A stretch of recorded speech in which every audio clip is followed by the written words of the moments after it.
Hello, welcome to another episode of Rappler Talk. I'm P. Renada, Senior Reporter for Rappler.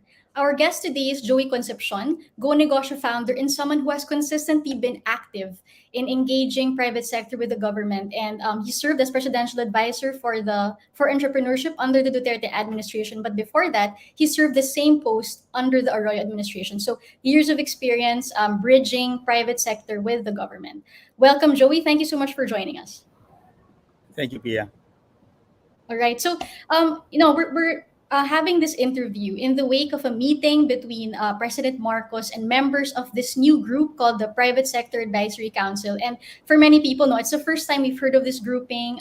We were very, very curious to see the members, and the fact that one of the first topics discussed was agriculture. So a lot of interest in this grouping. And since you are a part of this group, you're a sector lead for jobs and MSMEs. We'd like to ask you, Joey, no, can we just get a background on how the group started and whose idea was it in the first place?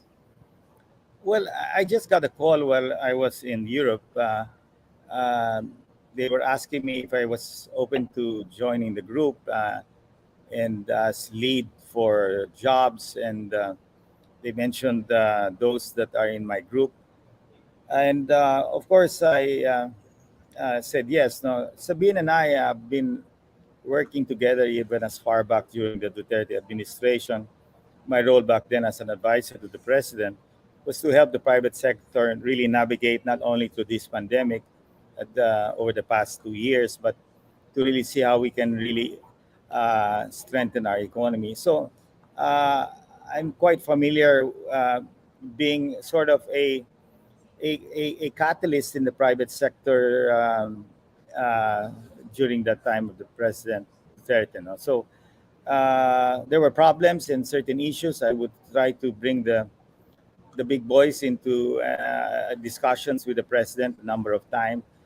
So uh, I felt that that role of working closely with the private sector and the leadership at that time really helps solve many issues, no, and certain pain points that the private sector are encountering. Mm-hmm. So Joey, who called you to be part of this group, and around what time was that? What month, or was it in the last few weeks lang or months No. before? This was sometime I would think May, about that that period. That time I was actually in Europe, so I remember I received that call sometime, if I'm not mistaken, yeah, about May.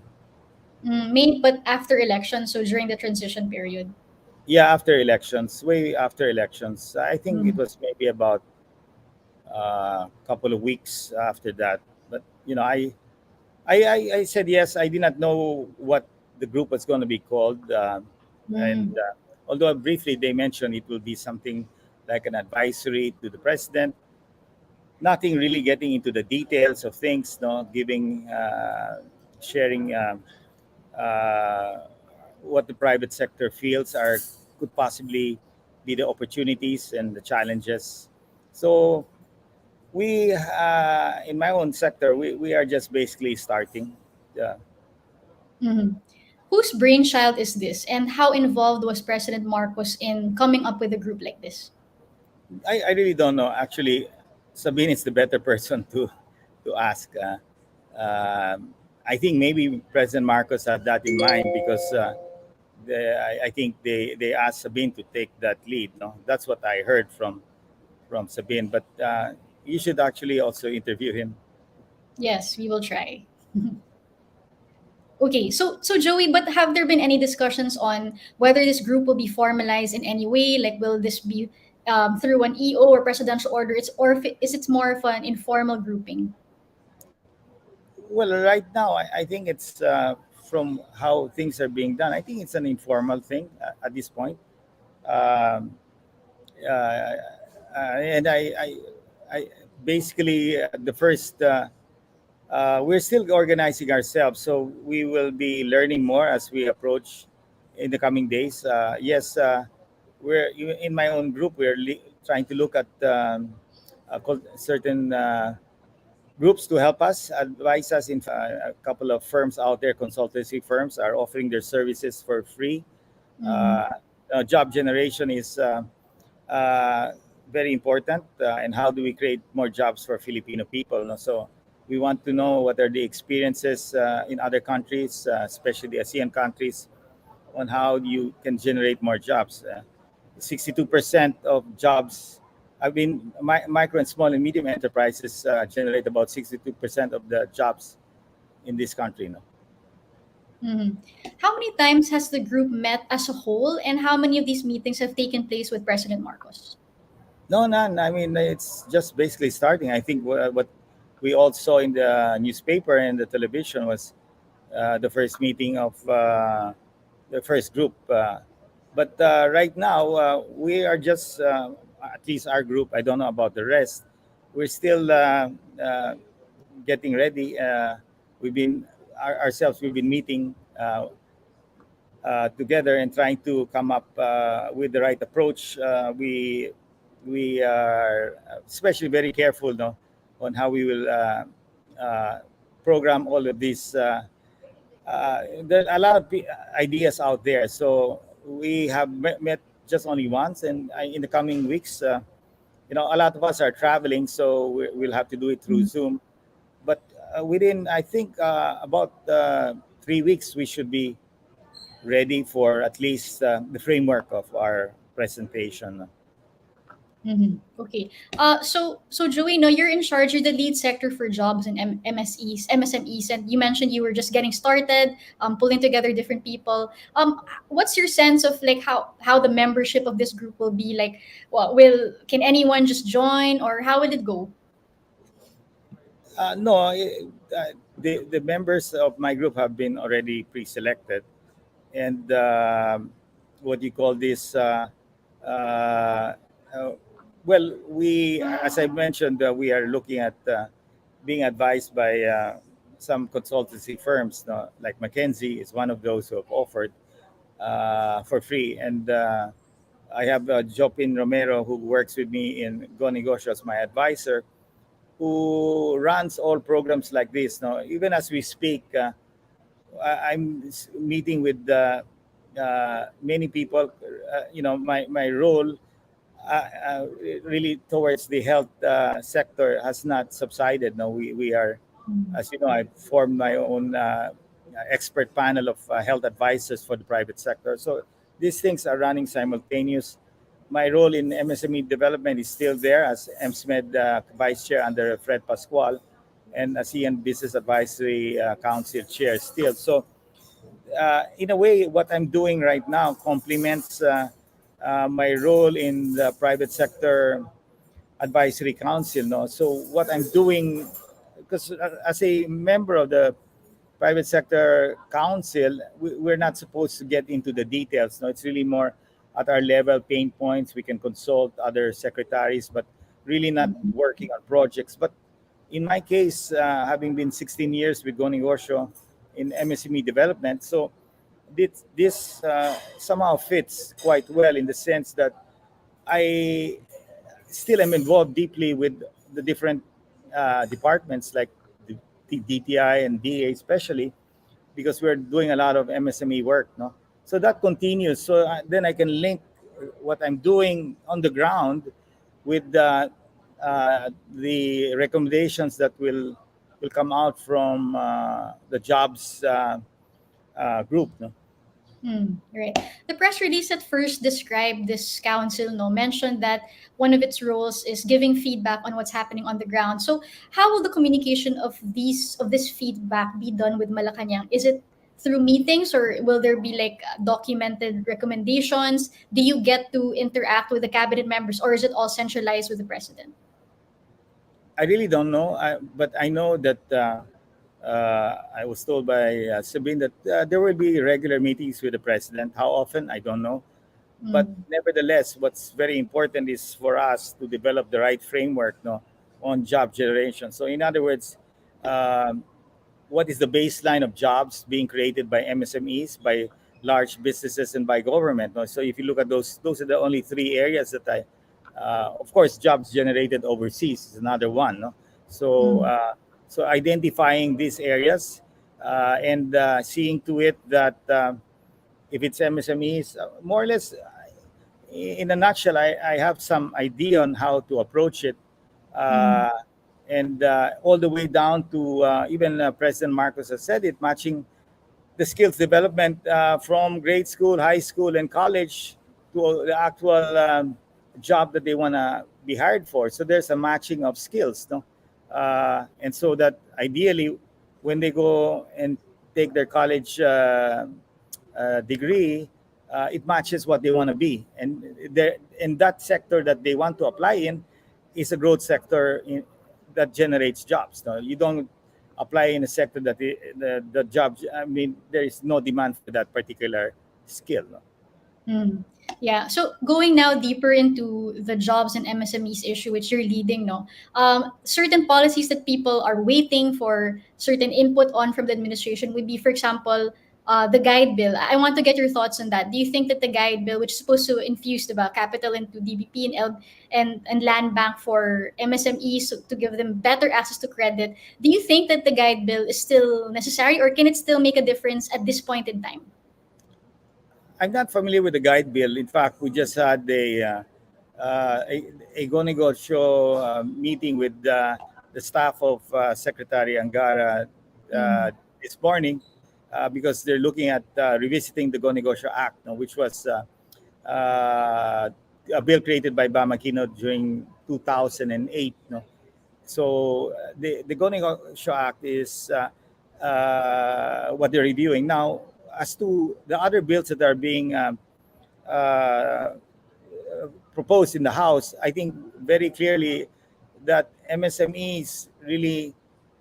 I look at basically the framework that we've been using over the past 16 years, mentorship, money, and market. No, so when we look at mentorship, we should make sure that the schools that are teaching our young kids from grade school, high school, and college really strengthen that area, no, of business and entrepreneurship. And second, as they join the workforce, they can start as employees, eventually one day becoming entrepreneurs, and this is where we really help many of these MSMEs out there with mentors at this point in time. And what's important is as the business viability allows them to access funding. No, if the business is not viable, no bank or MFI will lend to these MSMEs. No, and that's normally the challenge, especially in the pandemic when things Mm. were closed. They lost a lot of money. They closed their business. So the only solution was to open the economy, and so many opened up, but they have to refinance their loans, no, because they've lost Mm-hmm. money. And now, who provides that? So this is where maybe some of the senators and congressmen will be looking in. What kind of help can they give, no, in terms of financing, market development?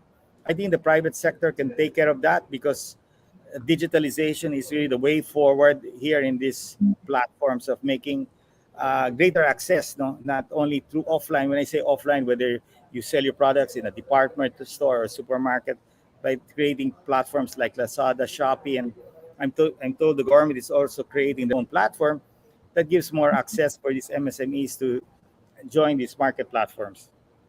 Mhm.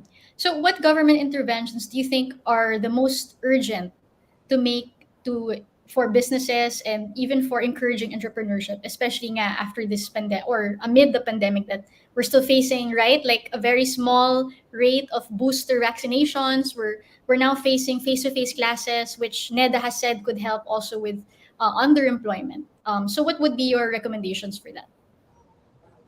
Well, there's so many, where to start. I mean, first of all, this pandemic moving to endemic, very important that what we have done basically, we've initiated the formation of the advisory council of experts. So unlike before, now this time the private sector has brought in the best who have went through this pandemic in the last 2 years. No, people like this Dr. Solante and so many others of the research are part of the ACE group, which is advising us as we speak because the shift towards endemicity or an endemic state is we have to be very careful that we do it properly and carefully, no. And so these are people who are guiding us, Now, with regards to the booster, we Mm. all want, the only one that remains technically closed is schools. No, so as you open up the schools, you create more mobility, which actually helps a lot of MSMEs. No, so Mm. everything is open now. The schools are starting to open, but you want to open the schools safely. So this is where Mm. the president is really pushing hard for boosters. No, especially the first booster, and that's why we formed the ACE group, and we published already our recommendations. We have written the letter to the president on Mm. our recommendation, no, of simplifying the alert levels to a stoplight, green, yellow, and red. We've also just created two indicators, no, when the lights would move from green, yellow, and red, which is basically ADAR and HCUR. Now, those two numbers are important. Anything less than 6 in the ADAR will mean a green. Anything less than 50 in HCUR will mean a green. No, so anything close to 50 and anything higher than I think that's about 15 in the ADAR will take you to towards yellow and probably eventually red. Anything above 50 in the HCUR will take you to red. So what we're trying to do is simplify, so the public will know easily how why did it become green, why did it become yellow, why did it become red. So the focus of attention will be really on healthcare utilization capacity, basically. So this whole thing is now uh, there. We proposed it to the president. I met Secretary Abalos just yesterday, and in fact, it was an excellent meeting. And he said, "Boy, you have the best doctors here who have gone through this battle with the pandemic." So that is the most important. We have to prevent alert levels from increasing, because bringing down the level of mobility with the high, we all are seeing now the high prices. No, inflation has hit America. Mm. Possibility of recession in America is quite high. So you're going to see that here. So this is the next storm that we will have to weather, and the ones that will get hit first will be our MSMEs. And since most of them have refinanced their loans, definitely uh, reduction in mobility will surely affect them. So who bank will lend to them if we will have another lockdown? So this is definitely the thing that we are already for predicting, and we would like to prevent that from happening. Mm. So just going back to booster shots now, how do you think the private sector, especially MSMEs, companies, how can they be part of the solution to bring up the rate of the take up of booster vaccination? Well, that was a big discussion because, as we all know, people say Omicron is mild, and it is mild but highly infectious. But they don't know that the underlying consequences now. Many doctors are seeing long-term COVID now, which is also something that is growing. But yes, bulk of the cases are really mild. So people are complacent. They're seeing, oh, just got sick. It was just a sniffle. It was just a cold. Why will I take the booster shot? But needless to say that we have seen that these vaccines protect us from severe infection and death. No, and a waning immunity, especially the primary doses were taken as early as last year, starting December. By now, we're already in June. That's 6 months. So if you look at your primary antibodies, it's down. Of course, your T cells, those are the last line of defense.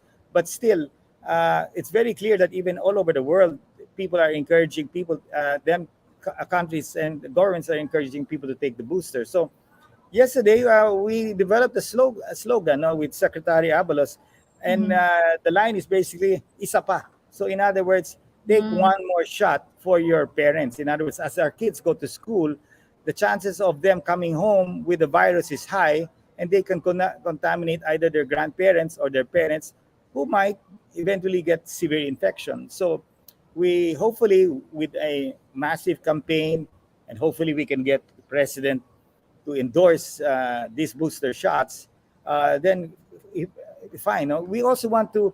Many people some people are calling for the removal of mask outdoor, but Mm-hmm. again, in our proposal to the president, that can only be done the moment we achieve 70% of those who have taken the primary doses. So if 70% of have taken the primary doses, we can only remove masks if we are able to achieve 70% of that 70%, which is about 50%. No, we're far from that. We're only at what, 20%. So it's a long way to even achieving 50 or even 60%. No, so that's why we have to really campaign if we want to save the jobs and the livelihoods of our people. Mm-hmm. Okay.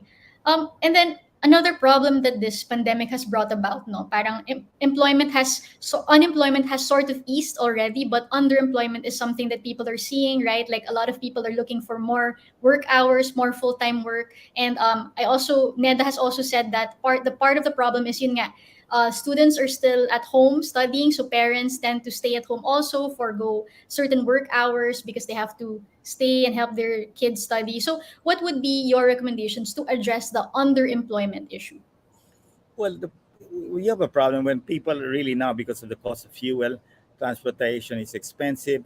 So people want to still work from home, no? And that's a reduction of mobility. People will, I mean, not go to the canteens, not take a transportation. So I mean, these people who are in that negotiation will be affected.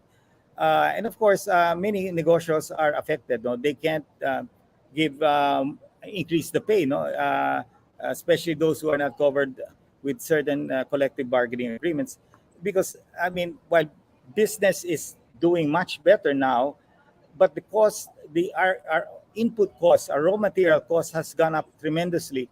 So the pass on of the manufacturers to the retailers, we're doing the price increases over 3 or 4 times. No, it's not, you can't give it right away, because then you will the consumers will stop spending. No, they will stop buying, and that's worse. So we have to do it gradually so they don't feel it. And of course, the as some products will slow down because of affordability, then that affects the negotiations of many people. No, so I it's just unfortunate that at the time of President Marcos, you have this Ukraine-Russia war that doesn't Mm-hmm. seem to end, no? And it's what's driving higher interest rates. No? So with America and Canada, I mean Canada increased, America is going to follow suit. The Philippines definitely has increased. So that will affect also those who have borrowed money for their business and who have borrowed money for their homes. No, so definitely we are entering more challenging times, and that's why the private sector really has to see to it that the economy continues to run without any reduction in mobility, and schools uh, play a very important factor there. How many students go to schools? No, the level of economic activity there is phenomenal. No, people buy notebooks, ball pens, and all of that. They ride public transportation. They eat in the canteens. So all the entrepreneurs in that chain are helped. No, of course, teachers who give tutoring are able to earn some money on the side. So the negosyo in this sector has been out for the last 2+ years already. Mm. As someone in the private sector, does it worry you that Marcos is yet to appoint a health secretary? I mean, earlier it was announced that Maria Rosario Vergara would be OIC, but that's different from an actual, diba, Secretary of Health. Yes, no, I think the president wants to be very, very careful. Uh, as we all know, the next health secretary has to be able to navigate, no, yeah, well in this pandemic. Somebody with great experience from the past, no. So I think, and that's why I expect maybe in a week or so. Uh, Somebody may be appointed, whether it's Yusek Rosette who takes the job or whether it's somebody else. I think the president is doing the right thing by being very careful. And us ourselves, no, we are not waiting for the health secretary. We have Mm. a good number of doctors acting as our advisors, and we are sharing that advice with government as well. No, and they know these people. No, they're very good at what they've done. As you've seen, no, during the Duterte administration, we have actually beaten COVID. No, we have been able to bring down the cases, and if you look at the Philippines, I mean, we're one of the top in terms of really ensuring that the health was maintained well, no, and that we were able to open up the economy. Well, some people were affected, but we didn't create a big dent in the economy. So I think I would rate that the Duterte administration has done an excellent job. So the people who are advising us have gone through this battle. what would you like to see in the next health secretary? Do you think it should be a doctor, a health expert, or what background would you like to see? Well, of course, I feel that it has to be a doctor. Hopefully, one of the ACE advisors are chosen because they've gone through, I mean, the experience, of this pandemic, which, to my mind, uh, is very important. Uh, Being a doctor uh, and not playing in the actual war against COVID is different. No? So, Yusek Reset is definitely one of those that are qualified because she's gone through the whole thing. I mean, Mm. uh, I may not agree with her in some of her ideas. We have always, uh, what do you call this, different views, but still, I have a great respect for Yusek Rosette. She's definitely competent, but uh, it's up to the president who he chooses. And I think he has done a fairly good job in choosing the right people in his cabinet today. People with great experience. Would you recommend, or do you think we should retain the IATF task force, the processes or the structure that was used in the Duterte administration? I really don't know. I think there should be a structure of groups of experts, whether some coming from the private sector. Basically, it may be called something else. Uh, it's up to the president, but whoever and whatever structure that it has, they should be people who have really have had the experience, of going through this whole pandemic. My role as an advisor to the president at that time, in the end, transformed itself not to really watching the back of the private sector and seeing to it that the government doesn't push too much Mhm. towards restricting movement. And we always at times had were at different points because my role was to ensure that the MSME survive in this pandemic, and the only Mhm. way was to create greater mobility. So that balance of was pretty good. No, in the end, it didn't go to my extreme or to their extreme, and we were able to open the economy just in the nick of time, and many of the MSMEs were saved, no? And that can be attested by Secretary Lopez and Secretary Dominguez, no? And even if you talk to Secretary Chua, he would say that they did a good job. So I would advise that some form of body be organized that will, and frankly speaking, and that's why we are already put forward our recommendation, because on September, the state of public health emergency will lapse. No, so whether the government will extend it or not, that is something that they have to decide on. Mhm. Yeah, you mentioned your MSMEs and how some survived the pandemic, but many also went bankrupt during the pandemic. Do you think at this point any guide bill or any other measure that would introduce like loans for them, isn't this too late already? Too little, too late at this point? No, well, it all depends. No,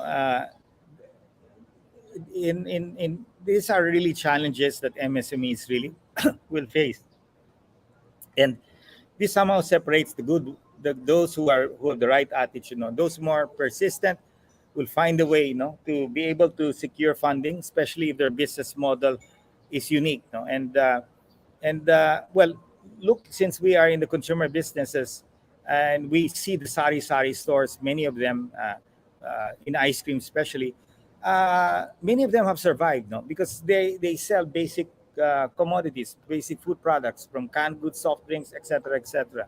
So even carinderias now, getting them to be funded by the MFIs, yes, provided that they show a track record of repayment. No, of course there will be always fallouts, no? But there are always new players, and we do this mentor me on wheels. We go all over the different shopping centers and malls, and we conduct free mentorship. That's the 3M on wheels. That's a very big event. The last event we had in SM North, that was close to 4,000 people and we only had about 80 mentors to mentor 4,000, so we couldn't have it. So that shows that there's a lot of interest in our Filipino people wanting to get into a business, and that is good. So we are meeting here to discuss another program, which is basically a Bayanihan program, getting large businesses who have business models for MSMEs to share those models with them. And these are either through franchising, to contract growing, to contract farming, etc. No? So we are that's one proposal in the jobs group that I make propose Mhm. is putting a whole group of big businessmen together, and they are already doing it. No, I mean Pure Gold with Aling Puring, I mean Coca-Cola and Pepsi and the other soft drink. All of these people have a mentorship program that can enable our MSMEs, whether they're in the retail, in the restaurant, carinderia, etc. No? Mhm. Last few questions na lang, Joey. So earlier you mentioned this interesting traffic light system that you would replace with you would replace that instead of the alert level system we have right now. Does that system do away with lockdowns? Kasi yung argument for preserving the language of lockdowns in the resolutions is to make sure people don't get complacent. Kasi kung may threat of lockdown, diba, they will be more obedient. I mean, there's that thinking. So can you just explain your traffic light system? No lockdowns yun? No, there will be when you hit red. No? For example, if you're green. So what is green? ADAR less than 6. No? And Average daily HCUR, attack, just to clear it up. And yeah, HUR is healthcare utilization rate for our yeah, viewers. yeah, attack daily average rate. And then HCUR is healthcare utilization rate. So it should be below 6 and below 50. So when it is at that level, definitely green. Everything is open. Okay, you don't talk about capacities, whether it's 50%, 60%, just a 100%. Because in the alert level, you've got 80%, 90%. It's so detailed, no? And then when you're at green, you can remove your face mask outdoor, no? Assuming that another condition to that is you have to at least be, you have to, we should have achieved 70%, no? Of that 70% boosted with at least the first dose, no? So the 70% of the 70% who took the primary doses should have been boosted. So that's a tall order, but that's the first condition. And so that you're green. Now, when you get to yellow, anything Mm. that it's way above 6. Now, it's I think 6 to, if I'm not mistaken, 30. I have it in my other document there. So if it goes very high, then you go to yellow and eventually red. No, and of course in HCUR, anything above 50% Mhm.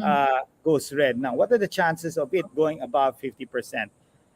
Many of the doctors believe that we will not go to 50, any above 50%, and that's why they want everybody, at least 70%, to be boosted, no, to Mhm. strengthen the wall of immunity. But even assuming that we don't hit 50%, maybe 50, we don't hit 70%, but 50%, they still believe that we won't go beyond 50%, because provided the Omicron stays at what the variant is today and not move to something that is more deadly, no, then we are fine. Because as you said, no, people are complacent because Omicron is like sometimes a simple cold, sometimes a flu. So it's Mhm. anywhere between a cold and a flu. But there are exceptions to that, no?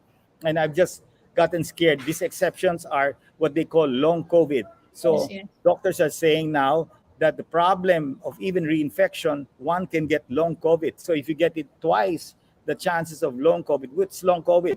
It could be years. It could be your entire life, no? So, and they don't know that level of percentage. But they have seen a lot of cases right now. With my sister has long COVID, for example. She Mhm. continues to cough even after so many months now. No? Secretary Abalos, what was his reaction or his feedback to that recommendation and your other recommendations? Well, I mean, he was extremely happy and surprised, that the advisory council of experts that we put together. First, he was asking me how did I get these guys to come all together, no? And he has a lot of great respect with these people, and especially Okta with their predictions. Of course, people criticize them, but they've been fairly accurate. No? So, and he loved the program, no, that we intend to do. I mean, the stoplight is a very simple way. Anybody will understand green, yellow. Let's be careful already, and then red. So it's simple to understand. they anybody can compute and challenge why am I red, no? So they will just look at ADAR and HCUR. So at a regional, and they can go even down to the city level.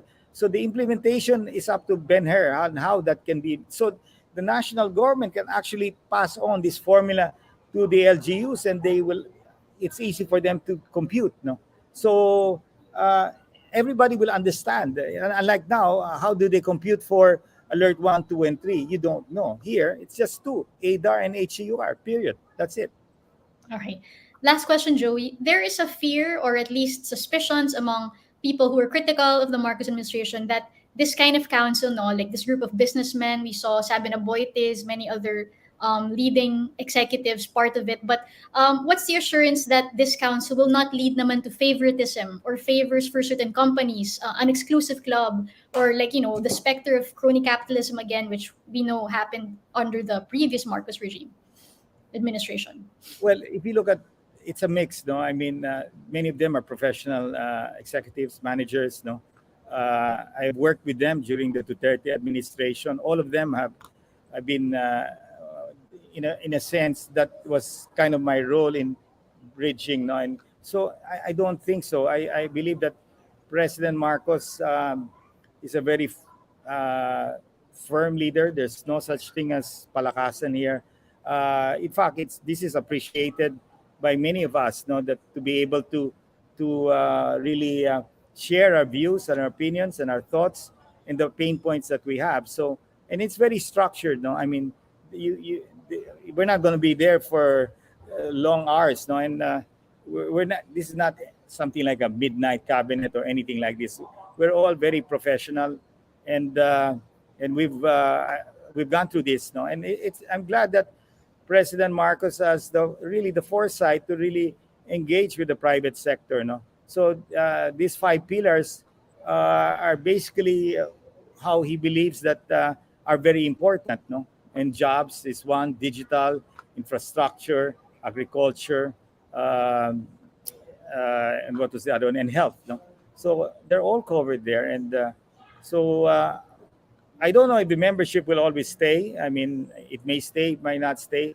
So I think we're all willing to give it a try and our best shot, and I think it will do well. No, that the president is able to see all of these sectors and know what is happening, and of course, it will complement whatever the different cabinet secretaries need. No. All right. Thank you so much, Joey, for joining us today and for giving us your insights on this. Best of luck, of course, to the council. We are all in the same desire to have our economy recover and see better future ahead. So thank you so much again. To those watching Rappler Talk, thank you for watching and join us again next time. Thank Goodbye. you, Pia.